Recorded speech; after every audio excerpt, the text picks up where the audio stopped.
This is pretty interesting. It's called the Flag Office. So the Flag Office was equipped to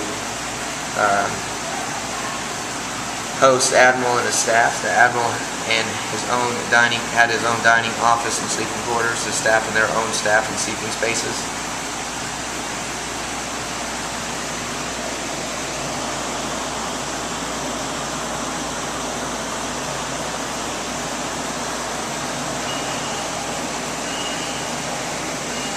Even a bed up there. So the first thing you know when you enter the ship on the outside of the guns, and here's the gunnery office. They were in charge of repair manuals, blueprints of the guns, recording and relating upkeep, maintenance, and repair of all the guns on the ship. Pretty important job on a ship. Of course, the coffee maker's there. With guns as big and as plentiful as on this ship. Now this is cool. It's called the 20mm clipping room. It said they supply 20mm 20mm magazines were made in this room. They also brought back empty magazines to reload. The room contained drum magazines and crates of ammunition of the 20mm anti-aircraft guns. Each magazine contained 60 rounds of ammunition, and each gun held one magazine per barrel, and the guns were capable of firing 450 rounds per minute. God, that's cool. Here it is.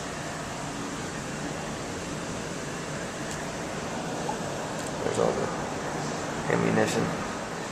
Here's the officer's stateroom. These two staterooms or cabins belong to the chief engineer and the first lieutenant. Each is a typical officer's stateroom in a single occupancy, serves as sleeping quarters and their personal office. That's what it looks like. It's got a radio, a couple books, a couple pictures. There's their bed. Pretty small. Here's a few facts about the anchor. Each anchor weighs 2,883 pounds. The chains were 1,020 feet long.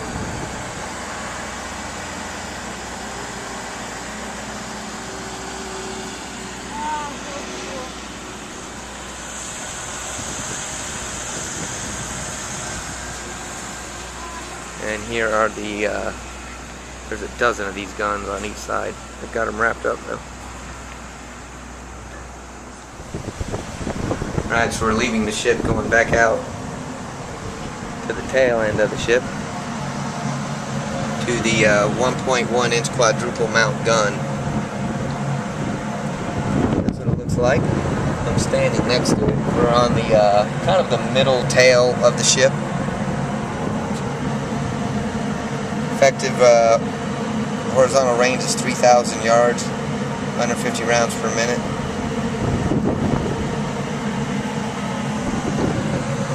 And this is what we're talking about right here. These bad boys. I can't imagine how loud these things would be. And then right beneath it is another one,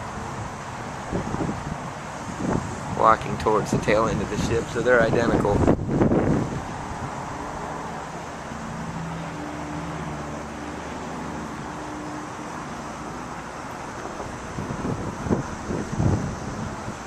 And that's what they look like.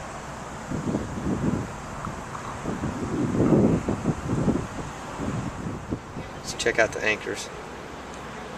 2 anchors, windlass raise and lower the anchor chains. The motors are gear driven. Several decks below. Each length weighs 80 pounds.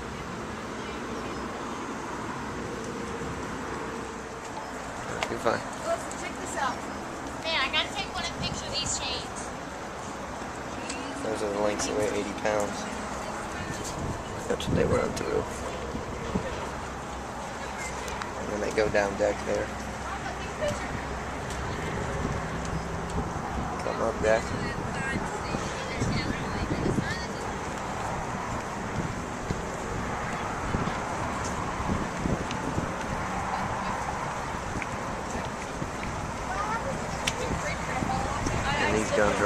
front, just wrapped up.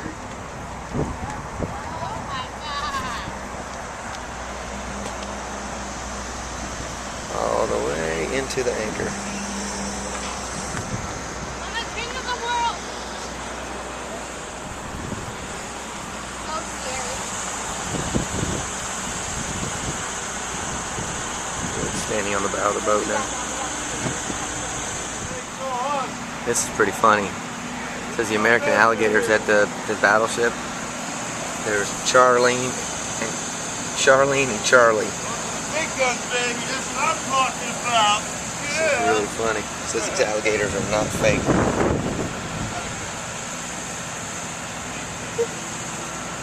I don't see them right now. I'd show them to you.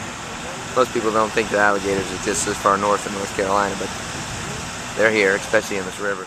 This is pretty interesting. It talks about the torpedo strikes. It says, visitors often want to know if the North Carolina was ever damaged by an enemy, and the answer is yes. It said, the North Carolina arrived in the Pacific ready to go on July 11, 1942.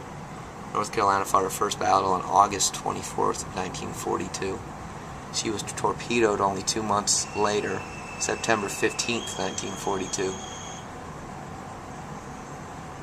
Now take off. Mayday for the crew is being held in the starboard mess hall.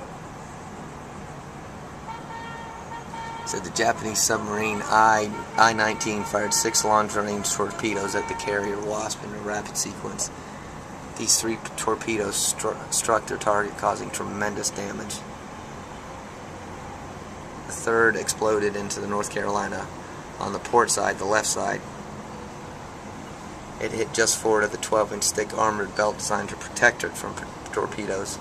The enormous blast took the ship and the crew and sent geysers of oil and water skyward. Tons of water quickly flooded through the enormous 32 by 18-foot torpedo hull.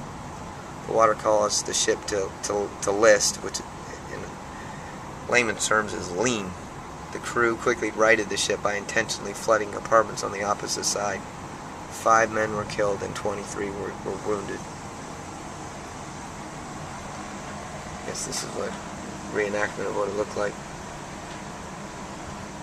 These are the 5-inch 38 caliber twin gun mounts. It says that the guns are normally aimed and fired by either the fire control director or the secondary battery plotting room.